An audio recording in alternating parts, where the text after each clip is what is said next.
आलास? ये ये. आधी जरा शांत बस. मोकळा श्वास घे. आल्या आल्या केळी आणि मोदकांची लाच देऊन तुझ्या मागण्यांचं ओझं माझ्यापुढे टाकू नकोस. किंवा खरं तर यावर्षी काही मागूच नकोस. मागच्या वर्षीच्या तुझ्या मागण्यांचं काय झालं हे देखील विचारू नकोस.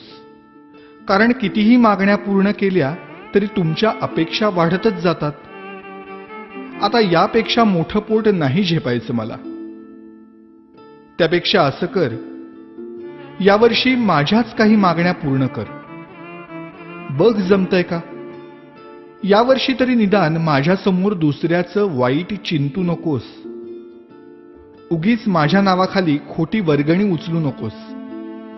रात्रभर जागू नकोस. जागलास तरी पिऊ नकोस.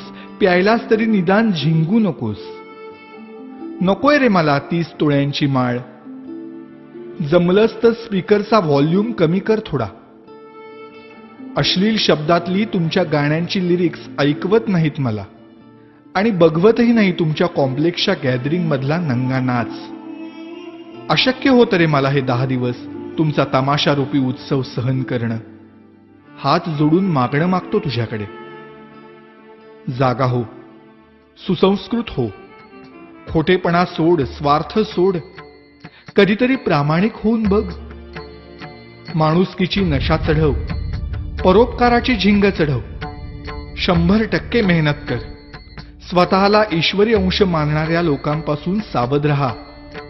त्यांच्या आधाराने जगण्याचा प्रयत्न करून स्वतःतला आत्मविश्वास हरवून बसण्यापेक्षा तुझ्यातलं देवत्व मनापासून जप. दहशतीने जग जिंकण्यापेक्षा प्रेमाने मन जिंक. श्रीमंतांचे जोडे पुसण्यापेक्षा गरिबांचे पाय धू. पैशाने श्रीमंत होण्यापेक्षा मनाने श्रीमंत हो. बघ आता यातलं किती तुला झेपतंय. रागावू नकोस भक्ता. आणि रित्या हाताने जाऊ नकोस. नेहमीच मागत राहण्यापेक्षा अखंड देत राहण्यातला आनंद तुला लवकर लाभो. हाच माझा आशीर्वाद. भेटूच पुन्हा.